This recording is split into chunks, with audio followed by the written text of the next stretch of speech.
Hello and welcome to Where Do We Begin? My name is Jye Edwards and I'm an Australian 1500 metre runner who has somehow found his way onto the Australian Olympic team set for the 2021 Tokyo Olympic Games. I caught up with Harper and Lockie for a chat about some of my journey up until now. Hope you guys enjoy.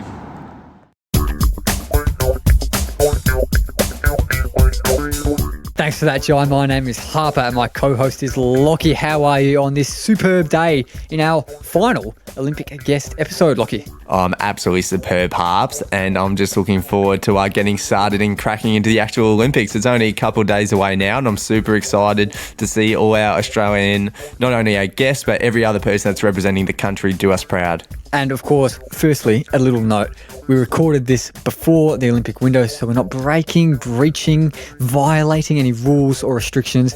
And also, this gets very, very loose. It's a very fun, wild chat recorded about 2 a.m. Our time. But also, you guys know that we are doing daily episodes all throughout the Olympics, covering all the happenings at the Games in Tokyo. Tokyo Daily is going to be awesome. So make sure you're checking that out from Friday. It's going to be so good. In the meantime, do you reckon we should just get into this episode with the great man Jye Edwards, Lockie? Yeah, let's crack in.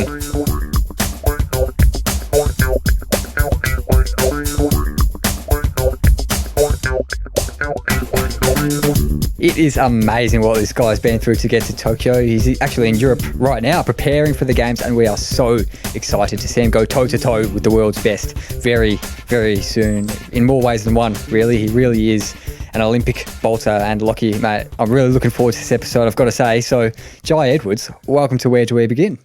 Lockie, Harper, thanks for having me, boys. Good to be here. It's an absolute pleasure, and I'm very lucky to be surrounded by a couple of elite runners. I know Harper's got a few national titles under his belt as well, don't you, Harps? Oh, yeah, of course, mate. A couple of runs down the creek in lockdown, we'll count it. But yeah, so Jye's coming from Europe at the moment, so I'd love to know, what are you doing over there? Yeah, so currently up in the mountains at Font-Romeu in France right now. We've been based up here for the last, come up to a month now, which is been really good prep for the Tokyo Games in just over a month. And training's been going well. I've had 2 races, which both went well. They were pretty successful, coming off, I guess, a lot of travel and some solid training, just sort of using it as building blocks towards Tokyo. But yeah, all's going well. Got 2 more races lined up in the next couple of weeks, and then before we know it, we're going to be on the plane over there, which is pretty exciting. Oh, yeah. Very exciting, mate. And we're just looking forward to watching it, and you'd be looking forward even more to competing, I'm guessing. But a question that we've been asking at the start of every episode for this Olympic series could be the shortest answer of all time for you, because lots of people already know the basics of your event. But what is your event, and can you explain the rules of it, I guess? Yeah, so my event is the 1,500 metres on the track, which is pretty simple, pretty self-explanatory. But for us, it's a pretty exciting event, because it's sort of it's classed as a middle distance event. It's not quite your 5 and 10Ks. You're on the track for heaps long, but it's kind of that distance where it's a halfway point between being a sort of lactic athlete with the 4 to 800s and the distance events in the 5 and 10. So pretty tough event. Generally goes for just over 3.5 minutes, and a lot of stiff competition, which makes it tough. But I think we got a very strong group of 3 guys heading over for that event. So, really looking forward to that, and hopefully all goes well. Yeah, we're super excited too as well, Jye. And I'm interested. So, what is sort of like what are the stages for you to make the final? Is there like semi-finals, heats? Like how does it work? Yeah, so for the 1,500, there's 3 rounds. So we've got heats, semis, and finals. A day in between each. So I think the schedule's on the 3rd, 5th, and 7th of August. But generally it's probably the top 4, 5, 6, something like that in the heats, and then the semis probably a little bit less, probably more like 4, just depending on how many heats and semis there are. And then you might get in on fastest time. So it really can come down to how quick you run. But in saying that, it depends how the heats and semis are run. They could be very slow and tactical. They could be hard from the gun. So that's the thing. It's just a very unpredictable sort of event, and you never really know what's going to happen until it comes around. Jeez, I'm bloody excited to see it then. And I'm interested, so obviously 1500, such a tough event, probably a really, really hard. I mean, like the times you said before, it's like normally done in 3.5 minutes. I mean, how tough is that actually to hold that speed for such a long amount of time? Yeah, it is. It is very hard. It's it's just sort of that uncomfortable pace where it's not sort of flat out, but it's just pretty strong for a good 3.5 minutes, as I said. And it's funny because like it's not sort of too bad the first minute and a half or so. It's that I don't know. It's the third lap. A lot of people say it's hard to just hold that, and it gets really tough. But yeah, just like I was saying, it's just so hard. It's unpredictable. It's in Rio in 2016. The last games we had, it was the slowest 1500 meter final in about 40 odd years. It was won by an American guy in 3 minutes 50, which it's 15 seconds slower than the qualifier, which is just ridiculous. But it just basically come down to a jog and then a really quick last 400-600. So that's just how tactics can play a part in this event, and that's just how much it can differ really from time to time. But in saying that, it also depends who's there, because a lot of guys like your Stewie McSwains and whatnot will love to take it on from the gun and make it a hard race, and sort of don't want it to come down to that kick finish if they're not as strong. But that's just, I guess, the excitement of it all. Like, it can really be very unpredictable, and who knows what it's going to be like. Yeah, wow, that's so crazy how it can, I guess, change from race to race, and I guess the different tactics. And but is 1500 like the only event that you typically race for? Yeah, well, mostly I'm sort of that 1500 and mile distance. Of course, you still race sort of events around that. So I've run a 3K earlier this year. I've never actually done a 5, but I would like to do one, even 800s, just everything around it. Because it's one of those events where I think it's for every event really, you've got to have a pretty good, to some degree, a good event, a good distance above and below it. So if you're a 1500 meter runner, you want to be quick over 800 as well, but you also want to have the 5K fitness. So, and especially given these sort of heats and semis where it's so cutthroat and, tactical, you've got to really have that 800 meter speed where you can close your last lap in, just over 50 seconds, 52, whatever it may be. So I think it's just all really important to hit all those areas of your training, and whether it be the lactic stuff or the aerobic, you just got to hit them all and be prepared for anything. Yeah, what are the kind of physical demands that kind of you experience in the 800 compared to the 1500 and then the mile and the 3K? What are the differences between them for you? Yeah, so obviously, the 1500 is sort of that distance where it's an interesting event because it can differ greatly from athlete to athlete. Like, a lot of athletes will they'll thrive off the aerobic type training where, whether you guys know Stuart McSwain or not, I'm not sure, but he's one of our top 1500 meter guys, and he thrives off just that real aerobic type training, and will run a lot more mileage a week than, say, someone like me. I'm only running probably 100 to 120K a week max, whereas some of these other guys will run 150, 160 plus. So it just really depends, what each person, I guess, thrives off. And the demands are tough because it's just, like I was saying, one of those events where it's kind of in the middle. You need to have speed, but you need to also have that strength to just run at a strong pace for 3.5 minutes. So the training is tough, and it does differ greatly between athletes, but I think that's the beauty of it as well, because there's not one sort of set training method that works for everyone. Everyone has their own sort of way to approach things, and it's just a tough event to train for, really. Oh, yeah, Matt, I can imagine. But do you think you're more of a strength guy or more of a kind of speed guy? Yeah, I'd probably slightly say more speed. I haven't really done an 800, but my training more sort of thrives off the shorter or slightly quicker stuff. But that's more so, I haven't, with all my sort of injuries the last 3 or 4 years, I haven't been able to get the mileage that other people might have. So, it's been, I've just had to alter my training a bit, and my mileage compared to most guys is a bit lower, but I've just had to sort of make do with that, and that's just sort of how I've had to play with things and alter my training to suit me best. Yeah, and I know I made a joke about Harper's running records before and stuff, but mate, I just cannot believe you just lightly said, just 100 to 120 Ks a week, because that sounds so incredibly taxing. And I guess my next question is I guess some people, they'd love to know, so what is it about running? What is it about running 1500 or whatever event it is that makes you love the sport and makes you want to take that love to the Olympics? Yeah, it's a good question. Like that's the thing.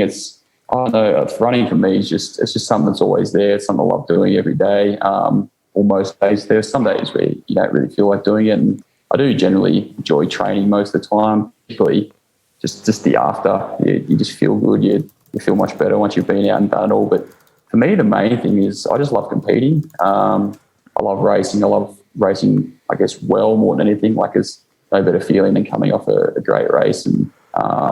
You're just absolutely buzzing. Like it's just phenomenal. But just being out there competing, I don't know, it's just something I love to do. And I don't see that changing anytime soon. Especially like this coming into this, obviously, is pretty much the biggest sort of stage that we can get on. So that's obviously a huge excitement. But even just in the lead up, I've had 2 sort of smaller races that are still solid European meets, and I've got 2 more coming up, which are even bigger, and it's just sort of ramping up slowly. And I think I'm enjoying every step of the way at the moment.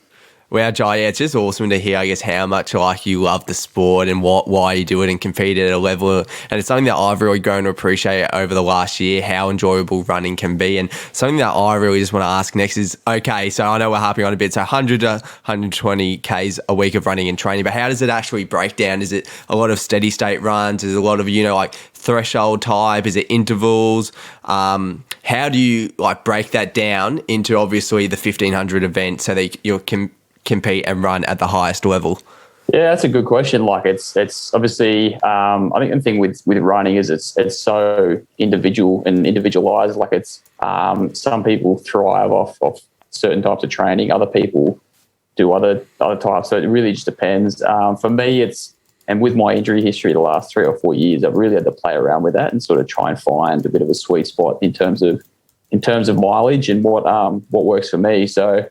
But at the moment, probably 100 to 120K a week, which usually consists of about 3 or 4 sessions a week, pretty much every second day, just depending how our coach is feeling at the time and whether he wants to punish us some more. But, we just, it sort of just varies week to week. But if we get 3 or 4 sessions done, and then for us at the moment, it's pretty much just recovering on the days between, whether that be, one run, normally a couple of runs, maybe just a couple of 30-minute jogs, whatever that may be, and then pretty much just preparing. And a lot of people tend to do a long run in Australia on a Sunday or something like that. Do one longer run throughout the week, which I've done in the past, but that's sort of just something I've had to cut down on a little bit. And I haven't really done a proper long run much at all this year, so I think that's just something that's worked for me. I've had to change around a bit, and I think at the end of the day, we're only running for 3.5 minutes. So as long as I'm sort of feeling sharp and feeling quick and able to run hard for that amount of time, then I'm doing all right. I'm glad that you appreciated the question. Some might say it was 2 weeks in the making. So thanks for that, John. I think you've got next, mate. Yeah. What really fascinated me when I found out that we were going to be talking to a runner, like personally, I'm not a running type at all. If anything, I'm probably more of a cycling type. So what really piqued my interest is, what is the gym routine for a kind of world-class athlete, world-class runner, elite runner like yourself? Yeah, so I think gym is pretty important, of course. I think the main thing I've sort of noticed over the last few years is I more use it for injury prevention and keeping strong, that sort of thing. Obviously, being a 1500-meter runner, middle distance runner, you don't want to build too much muscle, but I think it's really important to try and prevent those injuries and keeping strong in areas just to make sure there's no imbalances and whatnot. And obviously from strength comes power and all that sort of thing. So generally, I'll try and do at least 2 gym sessions a week, maybe 3 if I'm, if it's all going well and I can get it done. And particularly I'll focus on that sort of throughout the off season and in the winter. I try and do it where I can. Particularly like right now, we're kind of in peak track season, and I do that as much as I can, but it gets a little bit tough over here. So to be quite honest, it's been pretty limited at the moment, and the main focus has just been on the training and the recovery. So, but I just try and do a bit of maintenance here and there where I can. But yeah, I'm not anything. I'm not super strong or anything. Like I go all right, I think, for my body weight and whatnot. But I'll definitely try and focus on that a bit more. I won't really do any 1RM stuff or anything like that. But if I can try and develop a bit of power in the gym and that converts to my running, then I guess it's a win.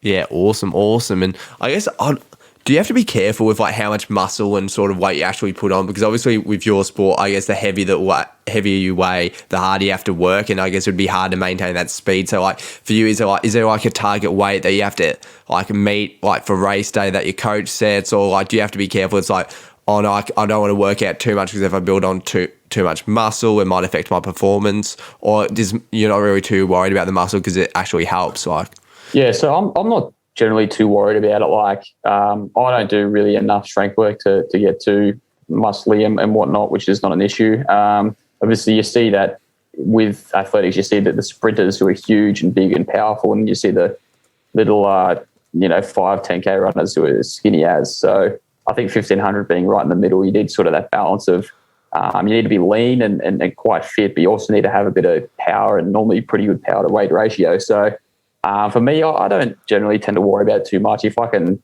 I know roughly how I want to feel and I guess look, but and I know roughly where my weight should be. But if I'm out training well, training hard, eating pretty well, it just generally sorts itself out. So it's obviously something I'll keep a bit of an eye on. But if everything's going well, I'm not generally too concerned. That's really, really interesting answer. But something else that I want to touch on, we spoke about this off air, race day. You've actually got a race just in a few hours from now. What's a typical race day look like for you? Obviously, other than being a guest on the best podcast on the planet, what's your typical race day look like? Wait, does Jye have another podcast on after us, Harps? No, spot on there, Harper. It's as good as it gets. It's all part of the race day plan, which is awesome. It's funny. I like race days for me. Generally, they stay pretty similar. Obviously, vary a little bit from time to time, but generally they're afternoon race and mostly evenings or nighttime.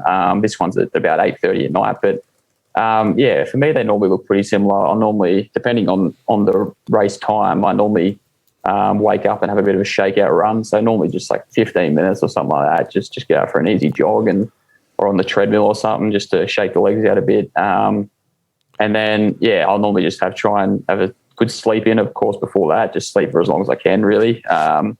Get as much rest as possible, and then normally try to have a good breakfast. And for some reason, just something that's worked for me over the last few years has been pancakes. I don't know why. Of course, in these sort of environments with the meat hotels, it's a bit harder to get your hands on sometimes. Like sometimes they don't serve them, so he's got to make do. For me, I'm not ridiculously too strict on what I have to eat. Like normally, I feel pretty good with most things, but pancakes is something that seemed to work really well. And I'll usually drink probably at least 2 or 3 coffees throughout the day, just not that that's any different to normal anyway. But it's normally just a pretty chill day. Try and relax as much as possible, and I generally get a good sleep in as well for like a bit of a nap, maybe, I don't know, an hour at least if I can, but just depends how much time I have and how I feel. That's pretty much it. And then we wander on over. The beauty here is that the track's literally next door to our hotel, so we don't have to go over until right before. And then from there, it's normally just a 20-minute sort of warm-up jog, some drills and strides, and that's pretty much it. Just go out and win. Of course. Well, I know there's this soccer player actually who's kind of known for being really quick despite getting on. His name's Jamie Vardy, and I'm wondering, are there people in the running community that like drink 53 Red Bulls and 78 coffees on race day, or not really? Yeah, I'm sure there would be. Like my old roommate was a marathon runner, and he'd be pumping the Red Bull at 6:30 in the morning before he had a long run. People, I think there's people that do that sort of thing. Or I know what's pretty popular is, I think caffeine tablets or stuff like that, or caffeine chewing gum even. I know people do, and stuff like that. And there's probably people who just down the coffees. I'm pretty sure that there is a legal limit, actually. I think it's a lot, but I'd have to check that. But I never really drink enough to worry. But yeah, I mean, I guess it's a fine line because you want to be pretty amped, but you don't want to be, too overdone and like, I don't know, feeling the pinch of it too early, especially when, I don't know, you don't want to be feeling it at 4 p.m. when you have a 9 o'clock race. So that's the other thing, you got to time it pretty well. But I mean, I guess if you can handle it and your guts, then go for it.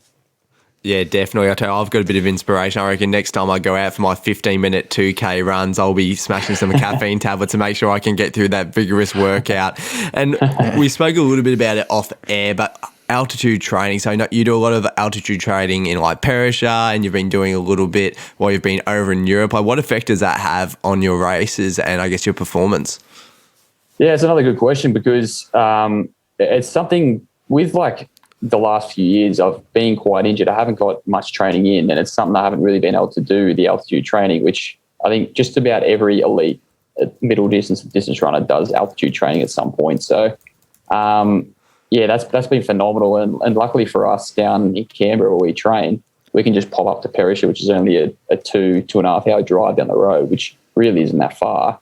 And we probably got, before our nationals this year, we probably got 3 or 4 stints in. Some were only about 4 or 5 days, but just enough to sort of top up the system. And I think that's had a huge effect. I've just always come off the mountain feeling really fit and strong, and we've had some great results from that sort of training. And my coach, being a physiology sort of expert, he knows the effect that it has, and how we should be feeling and all that sort of stuff. So it's very helpful for us. And the same thing has been over here, which is been great. It's a very similar altitude here at Font Romeu.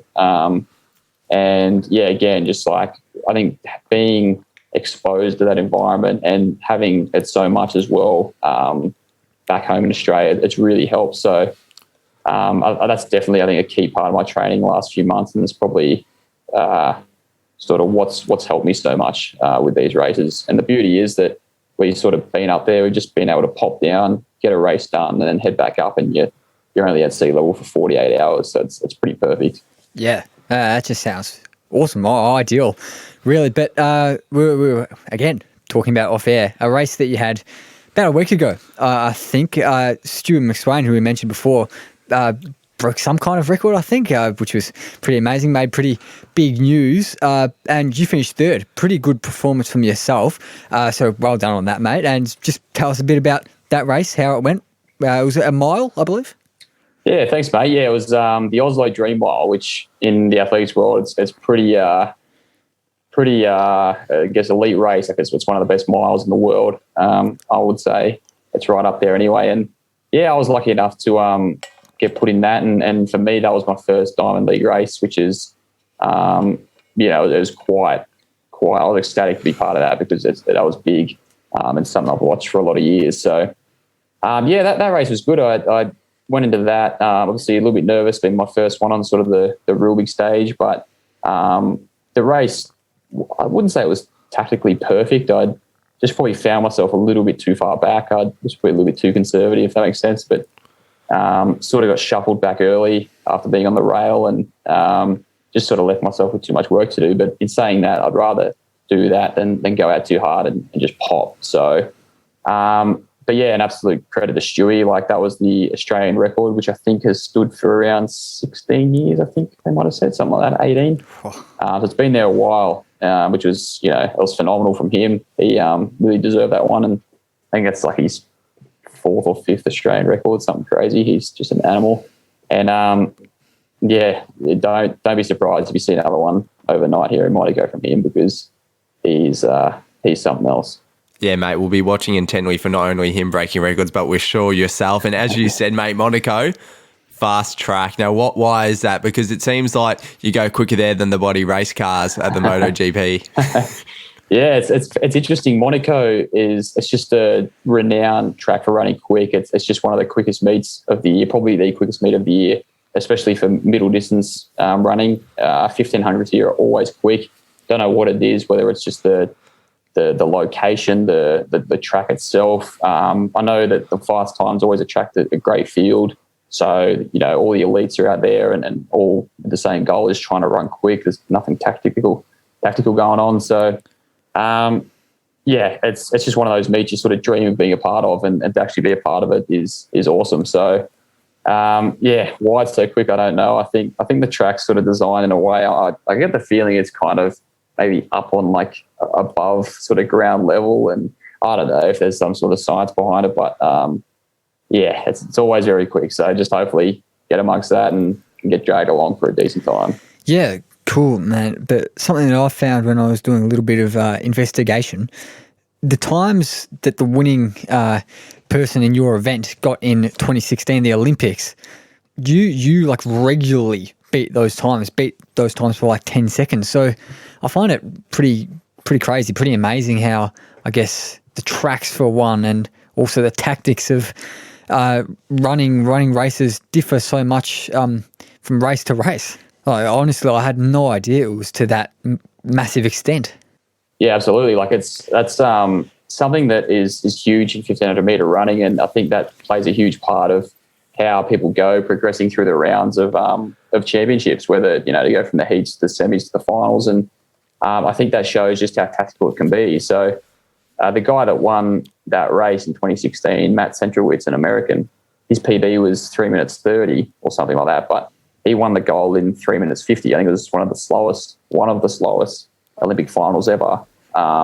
It was just they were feeding him just jogging for 2 laps, and then just wound it up over the last 600, and the last 400 was unbelievably quick. But that's the thing, if you go out and no one wants to take the lead, then it just turns into an absolute jog, and then a big last 600, whatever it is, and it comes down to who can kick the quickest, which turns more into an 800 meter race. So I think that's the thing with the 1500 meters, it can differ so greatly, and that's what makes it interesting, because the World Championships were was won very, very quickly by a guy who's racing tonight, Tim Chariot. He's a guy who generally is fitter than the rest. He just goes out and gets after it and runs very quick from the front. So that's the thing. It was that, and that World Championships 3 years later was won 21 seconds quicker. So it could just differ so much, and I think that's part of the excitement and the part of the training. Whereas you've got to be prepared for both those styles of racing, whether it's hard and from the gun, or whether it's going to be tactical. But still, like, we're talking about your coach now. So Dick Telford, just an absolute legend of the sport. Like one of the best coaches. I mean, like, what is it like to be coached by somebody who's so knowledgeable, and the confidence that must give you when competing?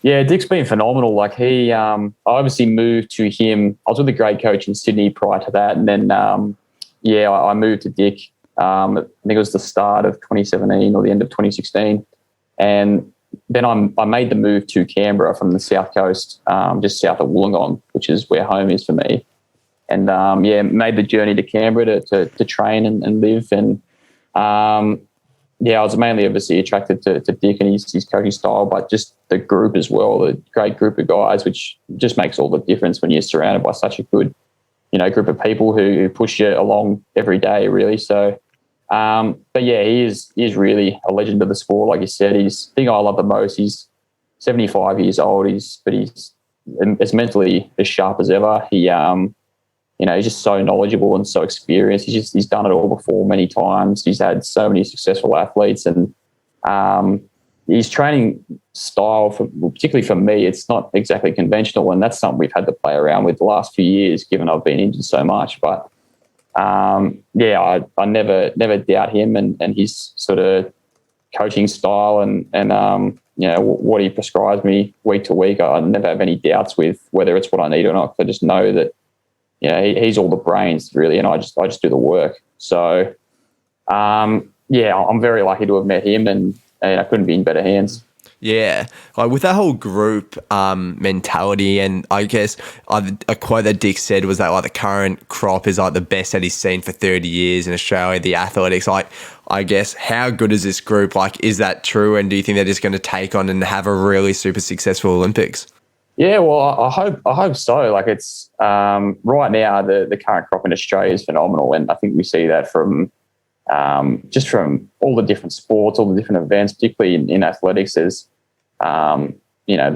national records falling all around us. And obviously, there's different parts to play with that. There's different technologies that come in, and shoe technologies in particular, which I won't go too much into, but the depth is definitely there. I think that's the main thing, and particularly with like 1500 meter running, I've seen a lot of stats this year, and the depth within the 1500 in particular is phenomenal. And we had, I think, 4 guys run the qualifying time, can only take 3. So unfortunately, one bloke had to miss out. But that's the thing. Like it's just so deep, but it makes it so much better because now we got a few of us on the world stage and competing against the best in the world. But it's good to have that strong domestic competition where we're racing some of the best in the world, like Stewie McSwain and whatnot, on home turf. So, it's incredible the depth we've got at the moment. And I speak for every event when I say that, because there are some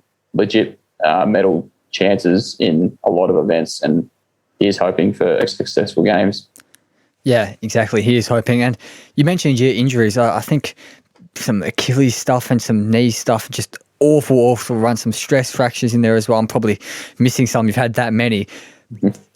Just can you talk to us about what it's like being trying to kind of make a breakthrough in the running world, but just constantly getting plagued by these injuries, which just must take such an effect on your mentality?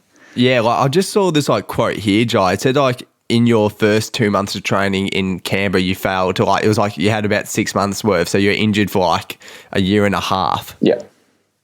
That's exactly it. I think I remember my first at least 2 years of being in Canberra. I can barely recall that many sessions at all. I was just on the sidelines that often, and what was annoying there was I moved to Canberra obviously to run and couldn't really do much of it at all, which I was still lucky. I was kind of studying and doing a bit of work, but it was a pretty miserable time. And I had the Achilles surgery when I was only 19 at the time, and just after that surgery at the end of 2017 was when the continuous injuries sort of begun, and it was brutal mentally more than anything, but it was just frustrating to no end.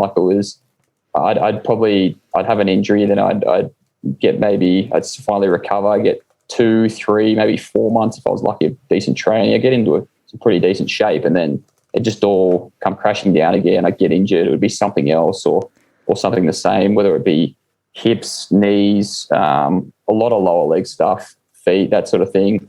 Never really a common pattern either. It was a bit all over, and I think the Achilles surgery that I had might have played a part in that, because I had this sort of bony ache in my heel for probably 18 months post-surgery, and I think that was probably just, playing a part where I was probably favouring the other leg and just threw an imbalance there. And I don't know, that's kind of my theory. But, just for those 2 or 3 years, it was super frustrating, and I could get myself into some decent shape, but I just couldn't go on and keep progressing with it. So in my head, I thought, well, if I can get into some decent shape in 3 or 4 months, then it would be amazing what I might be able to do if I got 6, 12, 18 months unbroken.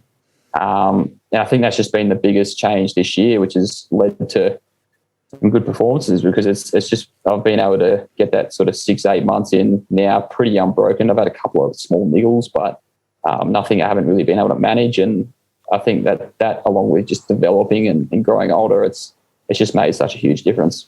Yeah, mate, that's great to hear, and it's great that you're in some awesome form. And I guess it would be hard. I just moving to Canberra to run, and I guess you don't move there for the nightlife, do you? So it would have been not the best place for a young 20-year-old to you're saying that I probably got stuck in a Mooseheads a little bit when I was injured, but out in the town. But I lived like a 19-year-old for a little bit there, but you quickly realise it's just it's not what I want to be doing. And I guess even looking back, it was super frustrating, but it's probably at the same time made me the athlete I am today, and a lot more resilient. So I think when you go through that stuff, you often come out the other side even better. Yeah, definitely. And so why do you think it's turned around for you? Why do you think you've had such a clean bill of health over the last few months? Yeah, great question. It's something I've struggled to exactly put my finger on. I reckon it's a few things. So number one being when I had Achilles surgery, I just had that sort of bony ache in my Achilles, which has since gone away. I don't have any issues with that anymore. I think that definitely played a part. I think just being older and a bit more mature, and my body's probably matured a bit more. I think that's another factor. We've definitely played around with my training a lot, and just like, we just had to change something. Like, you can't just keep doing the same thing and expect different results. So we've had to just change a lot around, and I think that's obviously worked as well. And even now, I don't think we've perfected it, but we're just about there, which is great. And excuse me, I think that's definitely a bunch of it's a bunch of factors just leading into one, and it'll still probably take most of my career to sort of completely perfect, but we're definitely on the right track, and I just hope that continues and I can continue to get great weeks, months, and even years of good training out pretty uninterrupted. Yeah, and I guess the low point must have been, and I'm not 100% sure on this, but if the Olympics did run in last year, like, you weren't able to qualify because of injuries. So I guess them being postponed for you would probably be more of a positive. Yeah, I've said that to a lot of people actually the last sort of 6 months, and or at least the last few months, and it's as bad as COVID is. It's a terrible sort of situation. But for me, in terms of the postponement of the Olympics, I've just been so lucky with it. Like, for that to get postponed an extra 12 months, I had no chance last year just through injuries and just in general. But the extra 12 months has obviously given me a chance to get in some shape, and until pretty much very late last year, I'd say even the start of this year, I wouldn't have even put the Olympics on my radar. So it's just all happened so quickly. I've just been lucky that everything has just been timed so well for me. A lot of good fortunes come into it, but when you got a great team around you, that can obviously help massively. So in saying that, I really do feel, because there's probably people on the flip side who were in shape last year, and then now this year they're injured or not in shape. So I do really feel for those people, and I guess it's just good fortune for me at the moment. Yeah. When you were going through this horrible run of injuries, I know when you're a semi-professional, obviously you don't have the access to as good coaches, as good facilities necessarily. So there's that bad side to it. But when you're professional, the bad side to that is, I guess, from an outside perspective, like, you're not able to focus on like your day job or anything like that. You know what I mean? So was there any time during that run of injuries where you were kind of wishing that maybe you were a semi-professional or an amateur instead, so you could have something to distract from your kind of physical suffering? Yeah, that's a good point, because, like, I don't know, it was definitely hard through those years. Like, you just sort of, I think if everyone could know that they're going to be a professional athlete, you train like that from day dot. You wouldn't really go worrying about working or you might study still, but whatever. You wouldn't worry about it too much. But the uncertainty of it all, a lot of people have to have a backup plan or a backup job, or they have to continue to work just to get them by, or to they've got to work to be able to pay to get them over here and stuff like that. So it's a pretty fine line between being that professional athlete but still trying to make a living out of it. And I think that's something that I've kind of been lucky with, because I've obviously just coming from a supportive family, I've been really lucky with that. I have worked, just casually where I can most of the time, but particularly this last sort of 6-12 months, I've really been focusing on my running a bit more, and I sort of dropped the work and lightened the study load, and that definitely helps and plays a huge part as well. You just get to spend that extra time training or recovering, more importantly, or whatever. So it's really tough, and I know a lot of people in our squad who they work full time and run full time as well, essentially, and it's just a big balancing act, and some people can do it really well, some others can't. But for me, I'm just lucky to be in the position I'm in right now, and which is pretty much traveling the world, particularly at a time like this, and going to see these great places in these great athletics meets, and I couldn't be happier at the moment. So just hopefully I can continue to do that and train professionally. I'm sure those places don't come in comparison to Mooseheads, though. Nah, mate, not quite. Mooseheads on a Thursday night. It's definitely where you want to be. Nah, look, it's phenomenal. Like, we're in Monaco right now. Look out the window. There's just, stacks of these $1 million yachts and boats lined up, and it's just phenomenal. So, like, I think as well, you would have told me that I'd be here 12 months ago. I'd tell you you're an idiot. Like, I just wouldn't believe you at all. But the way this particularly last 6 months has gone, and to be where I am now, I'm just so lucky and fortunate, and also thankful that everything's gone the way it has, and I am where I am. Yeah, but I'll tell you what, I'm calling it early. Once you win the Olympic gold, you'll be the one sailing on those $1 million yachts, mate. I'm locking it in. I'm locking it in. So you're saying we'll look at the news and it'll be like Australian Olympic gold medal winner steals $1 million yacht from Monaco. That's the thing. Even if I win gold, I probably won't have enough money for these yachts. So I tell you what, if I do, you two will be the first ones to join me. So, jeez, that's an honour. He's going to go into Olympic sailing with Jason Waterhouse in 2024. But you were speaking about the being lucky about being able to travel the world, and lots of people would be jealous about that. But something that was not down to luck at all. We were talking about tactics before. It was an absolute Jye Edwards tactical masterclass, the way you qualified for the Olympics. I've got to say, I don't know much about it, but the things I've heard, phenomenal stuff. I think you need to get a personal best in this race and get under 3 minutes 35 to qualify for the games. And obviously you did it. That's why you're on this podcast. That's why you're heading to Tokyo. Tell us about that race, mate. Extraordinary stuff. Yeah, again, that was just one of those things that it was just like right place, right time. All the stars aligned pretty much. It was I was pretty lucky because I had a good sort of domestic season leading up to nationals, and it was good just how it played out, because every race just sort of got better and better, and the caliber of the fields was better, and just right up until that race, everything just went pretty smoothly and didn't really have any issues.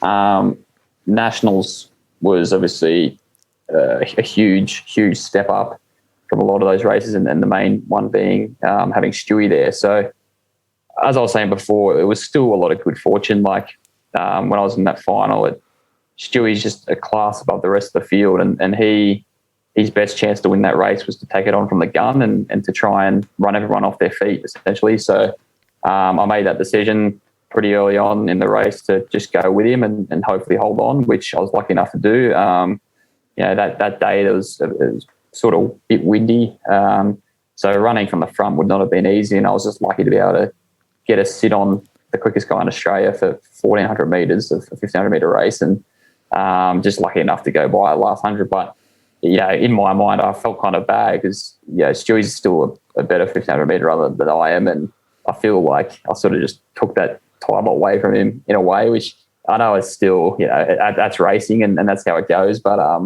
there was a certain degree of feeling a bit guilty there. But again, that is the beauty of racing, and anything can happen. And one race can change everything. I went into that nationals without a qualifier, and got towed along to get one, and then get the automatic spot for the Olympics. So within 4 minutes, I've gone from on the team, not on the team, to on the team. And, everything's just changed so much since then. So it's just been incredible.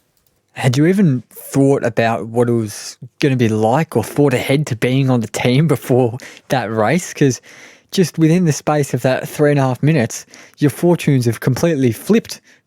Yeah, it was pretty unreal. Like, it was, like you said, it was definitely a shock win, and I wasn't too sure how that race would sort of play out. Like, it, had a fair idea that Stewie would probably go hard, but you just never know till it happens.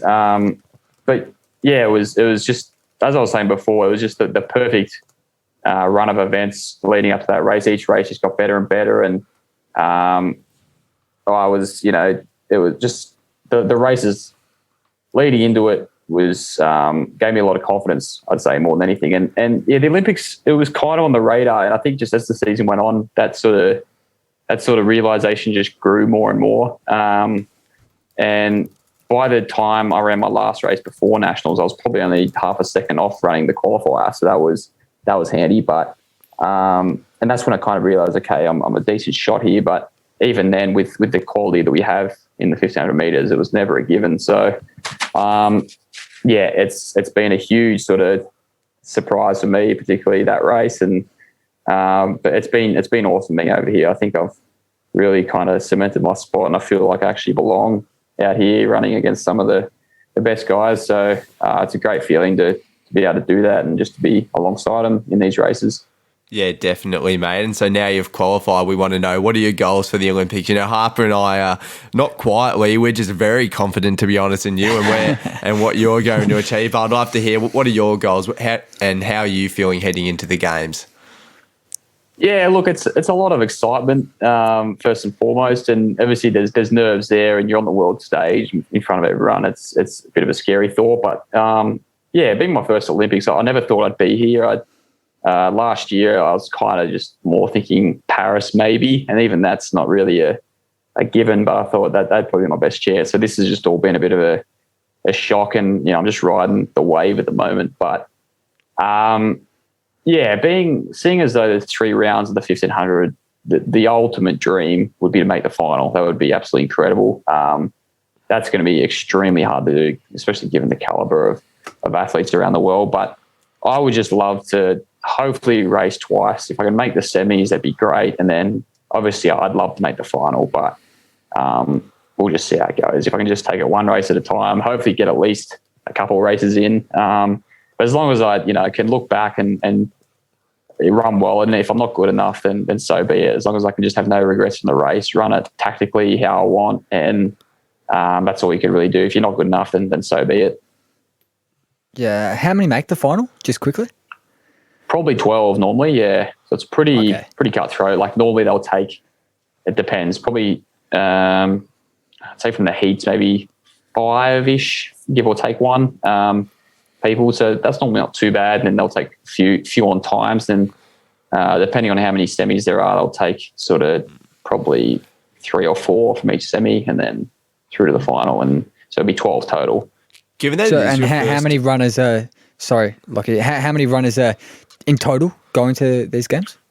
Yeah, I think it's 45. I have to check that. 45 or 48, around that. So yeah, it's normally there'll probably be a good four heats probably.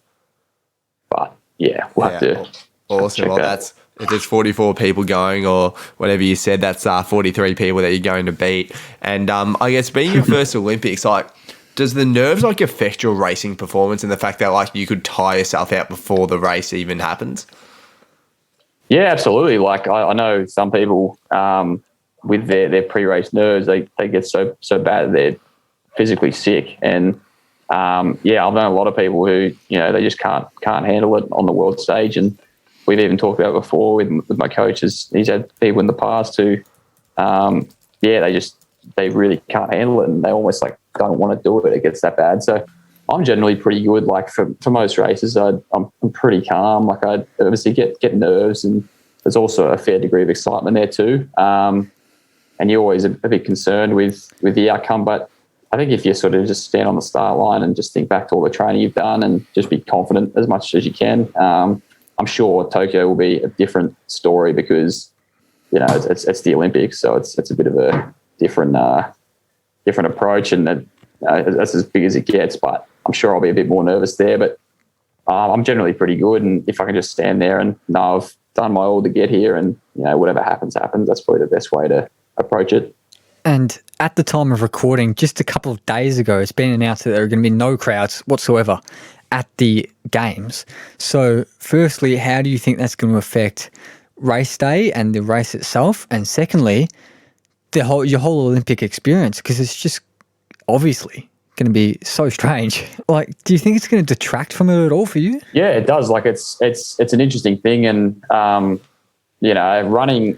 running in front of a crowd is a whole different experience, and it really, I think it helps with adrenaline and whatnot, and I think that affects people in different ways. There's some people who really thrive off it, and some people kind of need the crowd to get up and about, but again, it's going to be, it'll be the Olympics, but it probably won't quite feel like the Olympics. So it definitely plays a part. I think it will impact people differently depending on who they are and how they go about things. And that's the other thing, being inside a huge stadium, but having empty seats, it'll be a weird feeling for sure. And as you were saying, that a lot of those people would be used to running in front of tens of thousands, however many it is, but only having a few there, pretty much just coaches or whoever they let in, it's going to be kind of eerie. So it's going to come down to a lot of self-motivation and hopefully, for me, it won't be too much of an issue.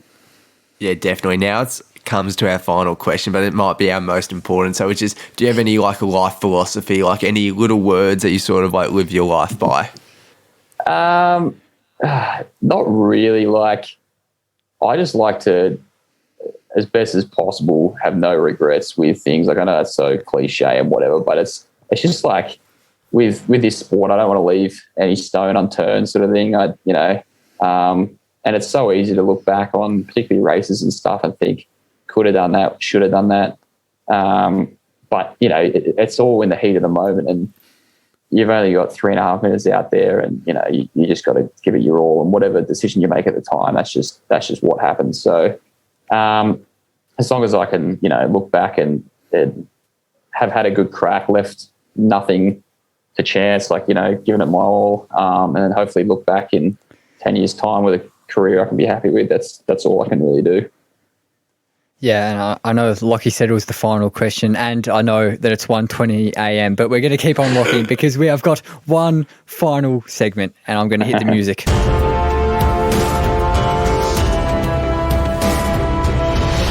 This could be a very interesting quiz. I'm sleep deprived, as Harper said. It's nearly 1:30 over here. I know Jye's preparing for a big race, so it's all happening.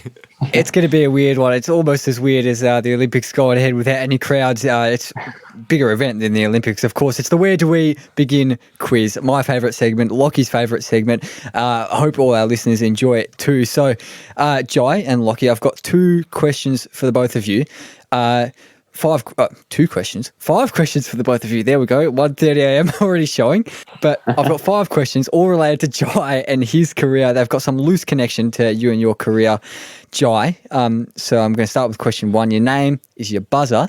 Let's just go for it. Let's get out of this way. Get this out of the way before we start falling asleep live on air. So, question 1. So I'm going to read out the lyrics to the song that was Australia's #1 on the 6th of March, 1998, which I believe is your birthday, Jye. Yeah. So right. you can seem surprised by that, but we do dig deep with our research here. So you can just buzz in whenever you want. Yeah, Harper took a photo of your driver's license. That's how we got it. Yeah. Exactly. Got your credit card details too, mate. You won't find much on there, mate. Don't worry.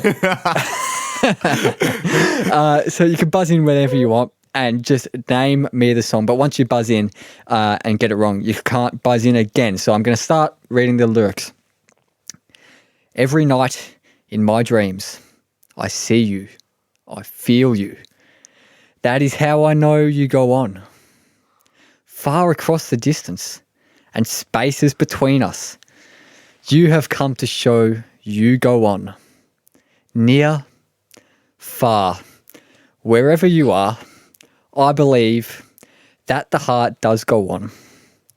Once more, you open the door and you're here in my heart, and my heart will go on and on. Do one of you guys want to go? I've just read out the chorus, so I can keep going. I've got no idea, mate. Just skip. You're up, Lockie. Just skip, mate. I've got no clue. idea. He didn't sing it, so Yeah. it didn't help. No idea. No idea. Well, it's. Have you seen the movie Titanic? Yeah. Is that song? Yeah. What's the My song? Heart The Will main Go one. On by Celine Dion. I had no idea. Oh, yeah, I should have known I that. had no idea. I still don't know Yeah. that. Yeah. I kind of know the song. I couldn't even know the words, to be honest. So, Yeah, clearly. We'll move on to question 2. Good start. Move on to question 2. So, of course, your initials, Jye. J.E., another famous J.E. is the great man, the infamous Joe Exotic. So my question is, in which US state did Joe Exotic operate his infamous zoo at the Greater Wynwood Exotic Animal Park? Which state? Lockie? Is it Lockie? New Jersey? New Jersey, I'm afraid, is incorrect. Ooh. I got no idea. Jye, do you want to have a little crack at this one? Where do you reckon old Joey boy's from? I know I he's got from my absolutely no dreams. clue. Oh, jeez. I think he might be the man Celine Dion was talking about in the song. So that may be, yeah. Good point. I haven't seen it either. Nah. You I haven't got seen absolutely Tiger no King? Wow. Do you want to just have a crack? Just have a stab. There are only 49 US states left, so you've got like a 2% chance. Yeah, right. Nah, I got no idea. I'll go Texas. Texas, I'm afraid. I'd love if you got the point, but you haven't, and it's incorrect. The answer is Oklahoma.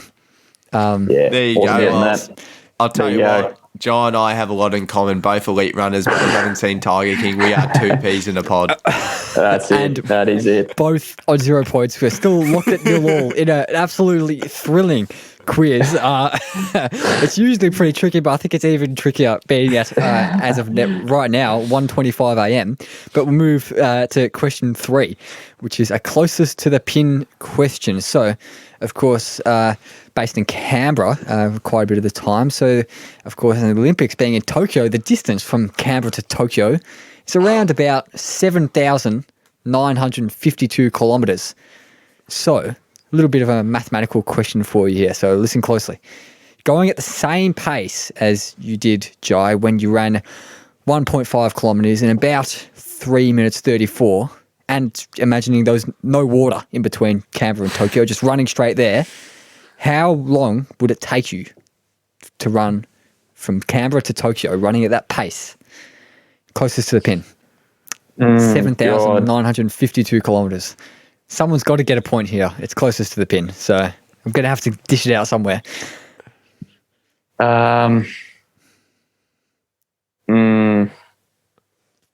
Jeez. I'll just go. You trying to work it out? Yeah, mate, I'm just going to go. I'm going to go 15 days. Jye. Oh, jeez. I was kind of trying to work it out, but I'm not going to bother. I'll go 12 and a half days. 12 and a half days is incorrect, but you are closer. So you get the point, the first point of the quiz. Very well done. It's 13 days or around about 315 hours and 8 minutes, going about 2 minutes and 22.67 seconds per kilometre. Nearly a full quarantine. Not bad. Yeah. I think we've done well there. I was really worried that one of us would embarrass ourselves. I'd be like 100 days, or it'd be like 2. And I'll let you go first. I would have said just something way off. I'll let you go. Just go less. Yeah, there was a bit of a stalemate going on there. Just for listeners, I had to cut out about 5 minutes of silence there. But anyway, we'll move on. To question 4. So, of course, your sport being running. I hope all the listeners know that, because considering we've been talking about that the entire time. But question 4 is: which character famously said "Run, Forrest, run" in the 1994 Forrest film? Gump. Forrest Gump. Forrest Gump is incorrect. Forrest Gump did not say "Run, Forrest, run" in the 1994 film Forrest Gump. Jenny is absolutely correct. Very well done. It's gone 2-0 up. And just to show off your knowledge, do you know her last name? Nah. I haven't seen Forrest Gump, so there you go. There you go. Yeah, it's been a long time. Jenny Curran is her name for all those interested, which probably very few people. I'm not sure who'd still be listening at this stage, considering how loose this quiz has been. But we'll move on to question 5. Jye's 2-0 up, but Lockie's still in the game, because all our listeners who have listened to this before will know that question 5 is a "Who am I" question. So I'm going to start from 5 points, go all the way down to 1 point with a series of clues, of course, all leading to who I am. And once you buzz in and get it wrong, you can't buzz in again until the other person gets it wrong. Lockie needs 3 points to win it outright if we don't want to go to a tiebreaker. And considering we're now at 1:28 a.m, I really don't want to get a tiebreaker question.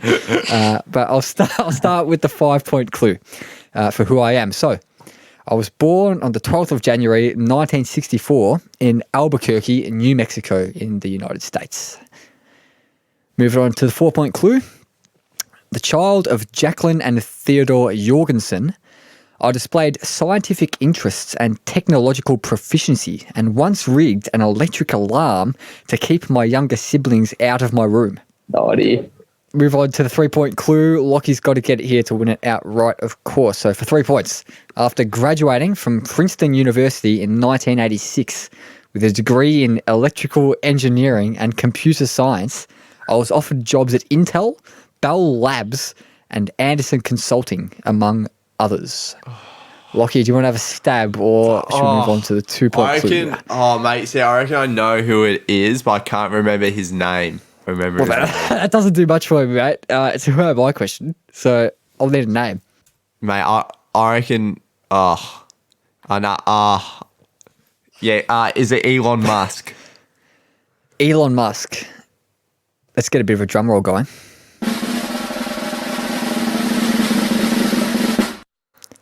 He's incorrect. Oh, fuck. Oh, gee whiz. Fills it up just to bring you down.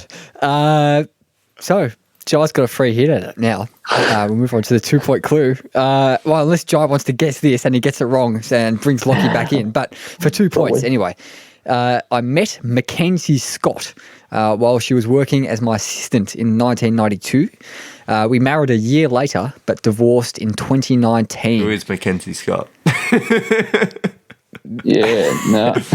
It made, okay, I'll give you a bit of clue. Oh, not much of a clue, but it made fairly big news when they divorced in 2019.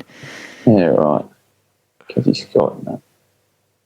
Go the one. Move it on to the 1-point clue. So on the 8th of March, of course, your birthday in 2018, Forbes named me the world's richest person with a net worth of 149 billion Australian dollars. Okay, well, there's 2 people that has come to mind, but... Well, it's not Elon Musk. Lockie's guessed that already. No, I'm thinking it's either Bezos or Bill Gates. I don't even know. Both of those could be wrong. I reckon it's Bezos. Yeah, based on age, I'm going to go Bezos. Bezos is absolutely correct. Very nice. Congratulations, mate. I just wanted to get you on the winning ways early. Like, I'm sick of winning these things, so I just thought, you know what, get Jye's confidence up before the big race. That's it. Thank you. You've done your job. I'm feeling much better now. Yeah, we love that. And something I discovered, which is just absolutely fucked, really. Old mate Bezos, or not really mate, he's a bit of a prick, I reckon. His net worth grew by more than $30 billion Australian during COVID-19, which is just phenomenal, really. Jeez, I actually had Amazon about to sponsor the show, Harp, so now they've just called that out, so thanks for that. Sorry to Jeffrey if you wanted to get in touch, but mate, you can kindly fuck off because you are a bit of a wanker, I reckon. But this podcast has been so loose for our little late night session.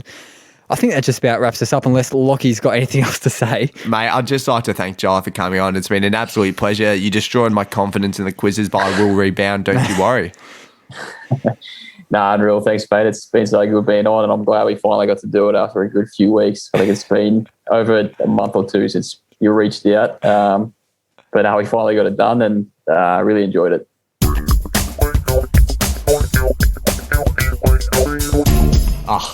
I was just getting absolute goosebumps, and it was so much fun talking to Jye. You know, I think running is something that both Harp and I, at least we know how to do, sort of.